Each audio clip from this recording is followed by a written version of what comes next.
Hello everybody, today we are going to be seeing how all of the relevant quarterbacks in the NFL stack up in this tier list. This is always a very fun video to make, a lot of discussion. Let's dive right into it. Aaron Rodgers up first. I think he is still an elite level franchise quarterback. He did have a bit more of a down season in Green Bay last year, but I do think a new surrounding cast with a lot more receiving talent around him.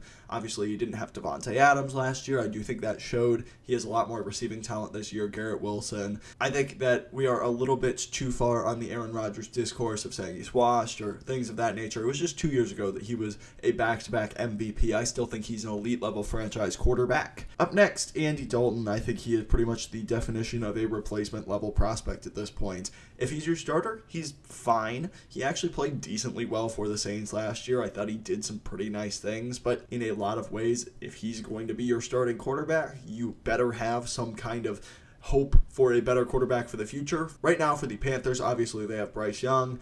I would certainly expect Young to start the year, but if Andy Dalton comes in, he's probably one of, if not the best backup quarterback in the entire NFL. So definitely a good type of player to have on your roster, but he is a replacement level starting quarterback.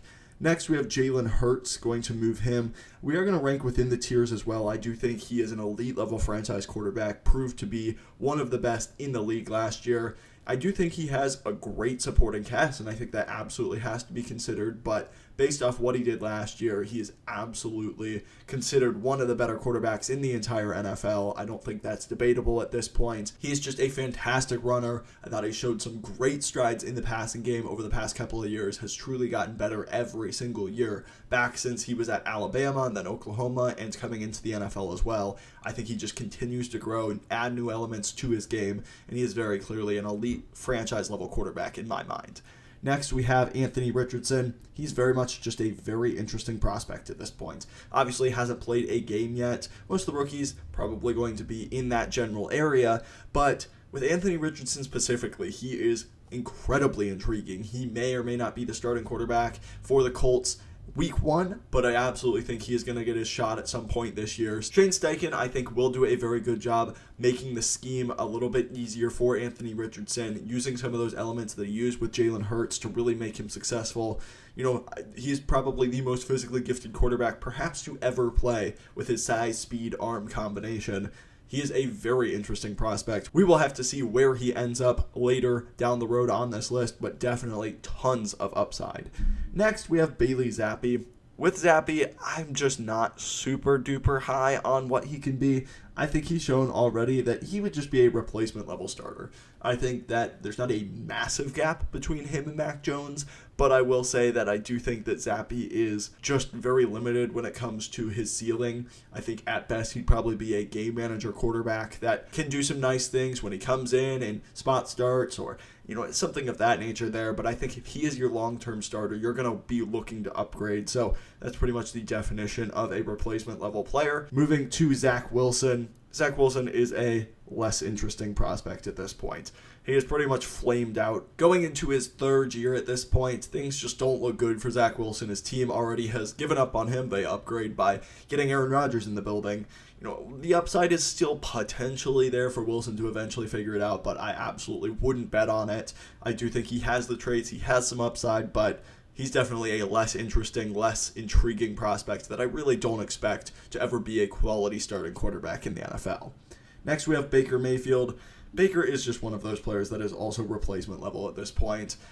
He's going to be starting for the Bucs this year, most likely, unless Kyle Trask beats him out, and I just can't say I'm super excited about that. I think he really needs a good supporting cast around him to be even a adequate starter. His game is so much based on confidence. Now that he's been passed around the league, obviously Cleveland, Carolina, LA, now on Tampa Bay, I think that confidence has really waned, and he really wasn't that talented of a quarterback to begin with. I think he's pretty clearly replacement level at this point. Patrick Mahomes, best quarterback in the league, obviously going to go into that top tier. Really don't need to say too much. He can just do things that other quarterbacks can't. He has won the Super Bowls, won the MVPs, done pretty much everything, and he's on pace to be one of the best quarterbacks of all time. So he absolutely has to be in that top tier. Bryce Young up next. He's a very interesting prospect. The number 1 overall pick. He was my quarterback 1 in the draft as well. He just has such a high floor in my opinion, as long as he cannot get injured. Obviously the frame was the biggest thing. I think barring injuries, he is going to be a very good quarterback in the NFL. And with Bryce Young, who I consider a very safe prospect besides the size, I wanted to put him higher, but, he is just a prospect at this point. I do think he will be a better than average starting quarterback in the NFL, but we've got to see that on the field. Carson Wentz, unsigned at this point, was a complete dumpster fire for many, many years at this point. I don't even think he's considered replacement level at this point in his career. No team really wants to sign Wentz, and I just don't blame him. I mean, he is just not a good quarterback at this point. He's too erratic, makes too many bad decisions. He's got really poor pocket management. He's a backup at best, in my opinion, so there's really no more upside to be tapped into with Carson Wentz. He's just always going to be incredibly erratic and just not something that a lot of teams are willing to put up with. Moving to CJ Stroud, I am going to put him in the interesting prospect tier as well. I think Stroud's accuracy, poise in the pocket are very impressive. He does have to get better out of structure. That was the main thing. Can he separate himself from the talent that he had at wide receiver while he was at Ohio State? Now that he has a lot less talented wide receiver core to throw to in Houston, is he going to still have the same success? Same with the offensive line. He had a great offensive line at Ohio State. Is he going to be able to create outside of that pretty much perfect situation he had at OSU? It'll be interesting to see, but I did have him as my quarterback too, so I'm going to put him in between Young and Richardson. Next, Cooper Rush, just a backup guy at this point. Really nothing else to say about it. I think he's perfectly fine when he comes in as a spot starter, but he's a backup. Davis Mills is a less intriguing prospect at this point as well.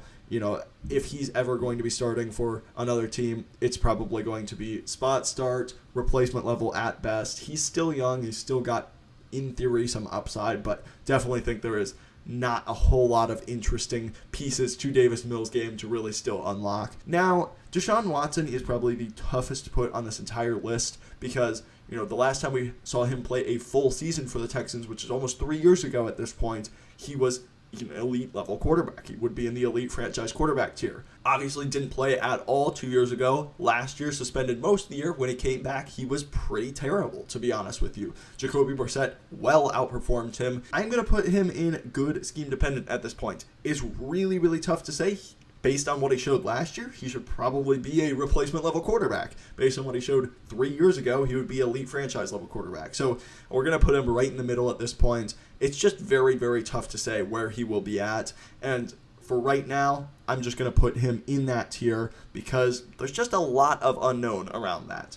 Desmond Ridder, I am going to put as an interesting prospect as well. I do think he's well behind the other 3 first-round quarterbacks this year, but I do think Ridder has some nice traits. He's got a pretty good arm. He's got long, lanky strides that makes him a pretty elusive runner in open space.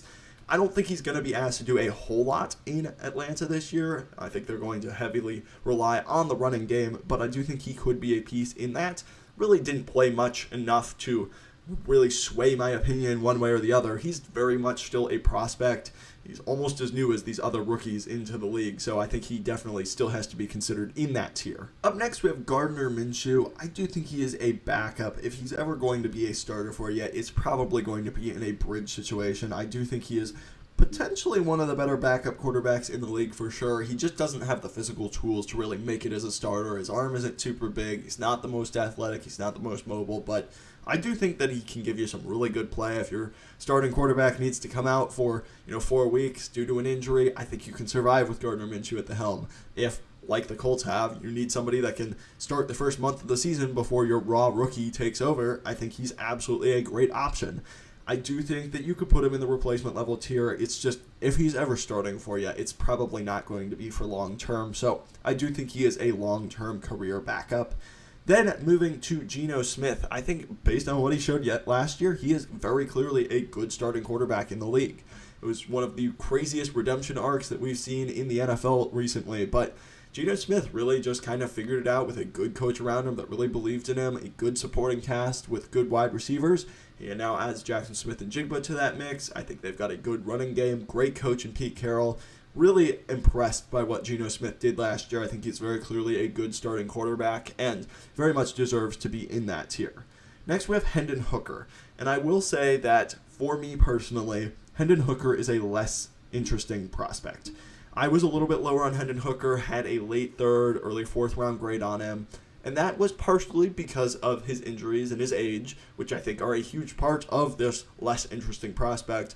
I think, for me personally, he just didn't have anything that really wowed me. I thought he was a decent athlete, had some pretty good rushing stats. I thought he had a good, not great arm. There was just nothing that really stood out to me as an elite level trait for the NFL. It took him a long time to really develop in college. I'm all for, these guys really getting into the right system, developing as late bloomers, but for me, Josh Heupel's scheme in Tennessee was really friendly to him. There was a lot of space in that offense. I thought, there was just a lot of things that made life easier for Hendon Hooker. And then he add in the factor that he is coming off of a major injury and he is already very old for a prospect. I just think there's limited upside to what Hendon Hooker can be. I think if he ever does play, he's probably going to be in that mold of Andy Dalton or Baker Mayfield. I just don't see him being a high upside type of player. I just find him to be a little bit of a less interesting prospect. I do think he deserves a little bit more benefit of the doubt than Zach Wilson and Davis Mills, who perhaps have already shown that they really can't be good starting quarterbacks, but I do think he is on that tier, maybe not considered an interesting prospect to me. Next, we have Jacoby Brissett. I think Brissett has shown some really, really good things. I do have him over Bailey Zappi, Baker Mayfield at this point. I think Brissett is a good quarterback at times. If he has some pretty good supporting cast around him, I think he can be the 20th best quarterback in the NFL. If he doesn't, he's probably closer to the 31st, 32nd best quarterback. If he's ever starting for you, it's probably, once again, not going to be a long-term option. You're probably going to be looking to replace him. For Brissett in particular, I thought he played really well in Cleveland. I think he deserves a chance to really start. Obviously, he might have that in Washington, and while he's not going to be a high upside player, I definitely think you can get by with him as kind of that replacement level starter. Next, Derek Carr. I have kind of cooled on Derek Carr over the past year or so. I thought he looked pretty average at best last year. He just looks very timid in the pocket. He has very bad pocket awareness. He's just not very confident throwing the football. I don't think he has the most amazing physical traits. I think he's a perfectly fine quarterback, but I think he's more probably within that 15 to 20 range, where previously I had him more in that 10 to 15 range. I just think that he hasn't shown to be really an elevator. He's never won a playoff game. He really hasn't gotten his team to that spot very often. For the Saints, I do think that he is an upgrade over what they had last year at quarterback, but I don't think it's a massive upgrade. And I just think that he's kind of an average at best quarterback at this point in his career. Jameis Winston is replacement level as well. If he's starting, he's probably, just going to be a very streaky, very boomer bust type of player. I just don't think you can rely on him over a full 17-game season to be a reliable starter at all. He's just never going to be that kind of player, and I think he's very much replacement level. If he's starting for you, you might get 5 great weeks out of him, but you're going to get 12 absolute duds as well. So just not somebody that you can rely on to be a starting quarterback in the NFL. Next, we have Daniel Jones, and Daniel Jones is tough, but I do think he is a scheme-dependent player. I do think that, he had a great year last year, but that was, I think, in a huge part due to Brian Daboll being really, really good at scheming up really good looks for him. He is a very underrated runner. I think that is a huge part of his game and a huge kind of reason that his floor has grown a lot higher than it was before Brian Daboll came in. He knows where to take his chances when he needs to kind of just be that game manager, and I do think last year showed that with a good supporting cast, a really good scheme and coach with him, I think he can be a good quarterback. And I do think that he is, not going to ever be probably a top 10 quarterback in the league, but I do think he showed that he can definitely be an adequate NFL level starter and showed some really, really nice things within a scheme that was very well designed for him. Next, we have Sam Howell. I do think he's an interesting prospect. Really only saw one game of him. He was getting second overall hype before his senior season at UNC. Things just didn't really work out. He had a pretty bad coaching staff. All of his receiving talent left, and I just wasn't overly impressed with his senior year tape. I didn't think he was a great quarterback prospect. I had a 3rd round grade on him. I thought that Ritter was slightly better, so I am going to put them both in these interesting prospect tab just as they haven't shown a whole lot. But, there is some upside to both of these guys. I just wouldn't truly expect them to really ever become dominant quarterbacks, but I do think the upside is at least there for them. Next, we have Jared Goff. I think he is a good scheme-dependent quarterback. Once again, when things are really good around him, when he's got good wide receivers like Amon-Ra St. Brown, he's got a great coaching staff with Ben Johnson, one of the best brilliant young offensive coordinators in the league. I think he's shown that he can be a very good quarterback and one that you can win with, absolutely. Jared Goff showed that with the Rams when he had Sean McVay as well. They kind of got tired of some of the limitations that he has, but I think ultimately he's shown, in two different destinations, if he's got the talent and the scheme around him, he can be a very solid quarterback, and I do think he deserves to be in that spot. He is a very good quarterback when things go right, and I think that was very obvious last year. Jimmy G, I will put in kind of the average quarterback tier. I think Jimmy G is perfectly fine, but I wouldn't say that he is an elevator. Even when the scheme is really, really good, he can be a little bit erratic. I do think his decision-making isn't always the most consistent. He doesn't have the best pocket awareness in the world. He's constantly getting injured, and I do think he is a little bit turnover-prone. Even with one of the best schemed-up offenses in the entire NFL with Kyle Shanahan, I do think he showed his limitations. I know they made it to a Super Bowl, but definitely wasn't because of Jimmy G. I think he is a pretty average quarterback, somewhere in that, 18 to 23 range or so. And I do think that he's a decent player, but is going to be a limiting factor for any kind of team that does have him as their starting quarterback. Brock Purdy up next. Jimmy G and Brock Purdy are very similar players. I think ultimately that's one reason that the 49ers really liked Brock Purdy is because he was Jimmy G that potentially could stay healthier.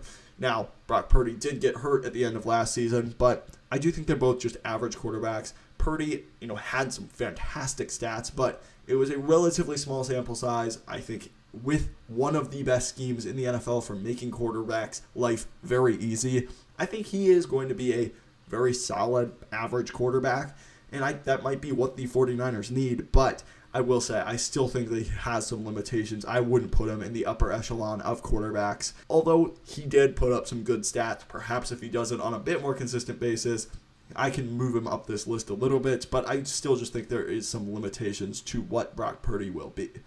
Next, Dak Prescott. I think he's a good starter. He's very polarizing. I completely understand.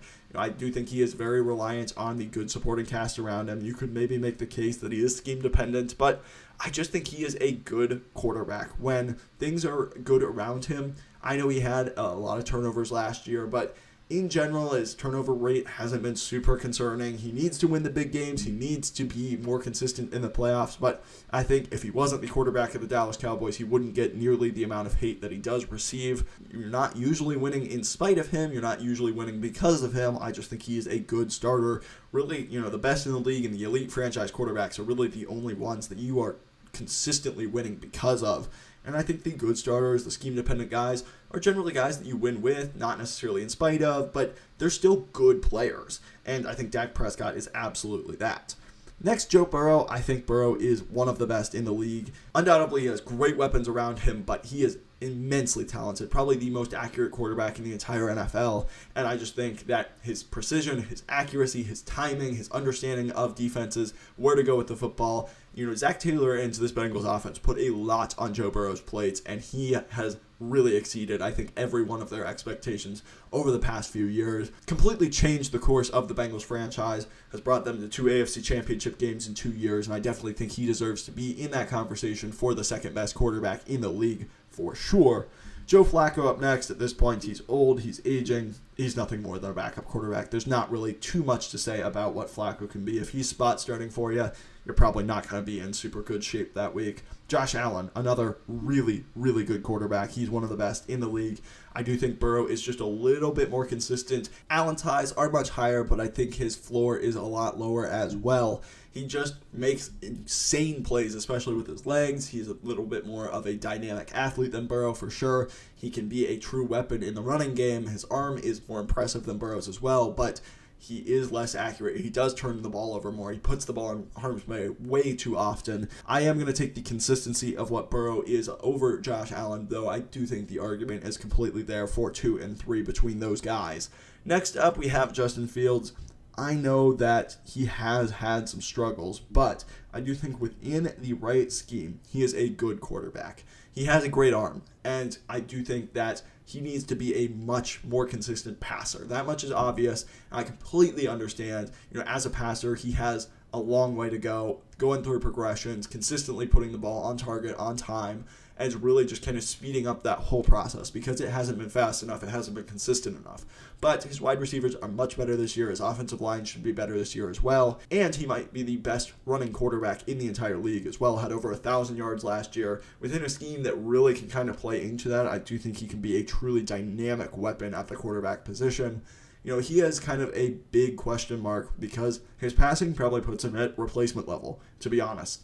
His running puts him at an elite franchise quarterback. Somewhere in the middle, obviously, as a quarterback, you've got to develop as a passer, but the physical tools are all absolutely there. He's got a much better supporting cast around him this year. I do expect him to take a nice step up and be a good quarterback as long as they play into his strengths.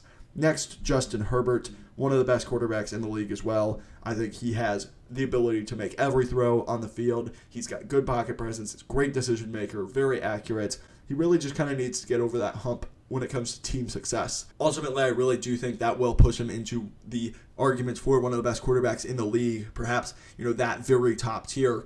It's obviously not all on him. The defense has been bad. They've had some injuries. The coaching, I think, is very questionable and mediocre, but Herbert himself has proven he can make almost any throw on the field. Really, there's not any major flaw in his game. He is a top 5 quarterback in the league. I'd say he's probably number 5, and so that's going to put him as an elite level franchise quarterback, and I definitely think he is up there with the best in the league. Lamar Jackson, also somebody that is very much an elite level franchise quarterback. I do think we do need to perhaps move away a little bit from the 2019 Lamar Jackson conversation. Obviously that was one of the most impressive years that we have seen in a very long time from a young quarterback. But, it's now a couple years removed. He got his new contract extension. He hasn't been that caliber of player since then. He needs to show that he can be. But, as a runner, he's truly dynamic. As a passer, I think he's a good player. I think this is potentially what Justin Fields would strive to be. Lamar Jackson can just do things that very few other quarterbacks can. I think he is a well above average passer and an elite level runner, so he is definitely considered an elite franchise quarterback, though he does need to get closer to that 2019 form than he has been in the past few seasons. Next up, we have Kenny Pickett. Pickett is somebody that I'm kind of on the fence about. I think he's an interesting prospect. I wasn't super high on him coming out in the draft. I thought that in a lot of ways, he played pretty well towards the end of last year. He was a game manager. They didn't ask him to do too much. They didn't ask him to push the ball down the field. I do think he brought kind of a winning mentality to that Pittsburgh team. They were a much better team with him in there compared to Mitch Trubisky, but I do think there are some limitations to his upside. I think probably at best he's going to be considered a good starting quarterback. I don't think he'll ever be an elite franchise level quarterback unless, the accuracy and the progression and the timing really becomes elite, like somebody like Joe Burrow. But I would say that he's probably going to be on that track to be a decent, good starting quarterback in the NFL. Next, we have Kirk Cousins. I think he is a good starting quarterback. I think Kirk Cousins doesn't always get enough credit for the caliber of quarterback that he is. He doesn't always perform on prime time. He's not the most consistent quarterback. Some weeks he's really, really good. Some weeks he's really not. So I do think there are some inconsistencies there. But I think overall he is a good, proven starting quarterback in the league. I think he's in that 10 to 15 range for sure. He's proven that over a consistent timeline. That's really kind of where he is at this point. I think he's a good starter. At this point in his career, he's not going to turn into something that we haven't already seen, but I do think he is a good quality starting quarterback. Next, we have Kyle Trask.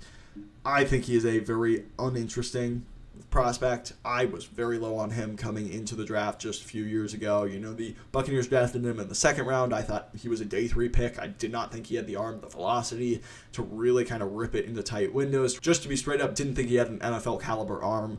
I thought that, some of his progressions, some of his other things were okay, but I just don't think you could make it into the NFL without at least an adequate arm. I don't think he really had that. I don't think he's impressed much in Tampa Bay Buccaneers training camp, preseason. So I just don't find him to be a very interesting prospect. I don't foresee him ever become a even starting caliber quarterback. Kyler Murray, I think, is a good starting quarterback. A lot of people overlook Kyler Murray because, At this point, he's injured. He's probably not going to start the year. But obviously, there's kind of the whole thing with his contracts, the video game clause, how invested really is he. But I think that in a lot of ways, he is underrated. He is not great at attacking the middle of the field, but deep down the field and as a mobile option, especially kind of more as a high variance type of passer, I do think he has great plays and a little bit less great plays, but overall, he still has an elite running ability. He can change the math. I think he's got a really good deep ball, and he is a good player. He's not the most consistent necessarily, but when he's out there, when he's healthy, I still think he is a good starting quarterback, and he is not going to be somebody like Jared Goff or Daniel Jones that really has to have a perfect scheme. I mean, he's produced with Cliff Kingsbury as his head coach, who I think was one of the worst in the NFL, so I definitely think that Kyler has talent. He's not a great quarterback by any means, but I think he's absolutely a good starting quarterback and somebody that is a little bit overhated at times in the NFL. Next, Mac Jones, he's just bang average. I think, at best, he is just a very average starting quarterback. He's got a decently high floor with his accuracy. I will say I do think he will be better this year with a better offensive coordinator and support staff around him, but he did have a nice rookie year, but I think he does have a bit of a limited ceiling. I thought we saw that at times last year. I'm not sure he's really an elevator. I think he's very much on the same tier as Derek Carr, Jimmy G, those kind of guys. Next, Malik Willis. I mean, he's pretty much lost all faith in this Tennessee locker room. I don't think in any way, shape, or form he's going to be their franchise quarterback. They already looked to replace him with Will Levis, and I do think he has intriguing tools, but he was an older prospect coming out, really couldn't get the playbook down at all, it seems. They really didn't trust him to throw when Tannehill got injured, and, Josh Dobbs was the one that started their do-or-die game to get into the playoffs against Jacksonville. It wasn't Malik Willis. They have absolutely no trust, no faith in him, and, I really like Vrabel as a coach. I do trust that he has an eye for some of these things, and I do think there's still some upside, some untapped potential with Malik Willis, but at this point I would say he is a less interesting prospect than some of those other guys. Marcus Mariota is replacement level. I thought he was probably one of the worst starting quarterbacks last year. He's very much a bridge guy. If he's starting for you, you better hope you have something else to look forward to because he was pretty dreadful last year. I thought there was a lot of training wheels on that offense that he had, and he still wasn't operating it very well. So I think he's probably one of the lower replacement level starters in this league. Matt Ryan is kind of retired / unsigned at this point. I would say he's replacement level. He wasn't good for the Colts last year. He was definitely better than Sam Ehlinger, but that's a pretty low bar. Matt Ryan looked really bad stepping up within the pocket, had no mobility, just, was complete statue back there, and he got killed behind a inconsistent offensive line. At this point in his career, he's really nothing more than a replacement level starter. Matthew Stafford up next. He missed a lot of time last year, but I still think that when he's healthy, when he's at his best, he's still a good starting quarterback in the league. He got a Super Bowl win. I've always been a big supporter of Matthew Stafford and his game, that he was underrated criminally in Detroit for a long time. I think he's a good starter. At this point in his career, he's getting old. He's dealing with injuries. We'll see if he can still maintain a really high level of play, but until proven otherwise, I do think he is a good starter at this point. Next, we have Russell Wilson. I think Russell Wilson is good when the scheme around him is really built for him. Nathaniel Hackett was a complete train wreck last year, and I think that played a huge part into Russell Wilson's scheme and his ability. With a good coach like he had, in Pete Carroll, now he has in Sean Payton, I do think he is going to be a better player.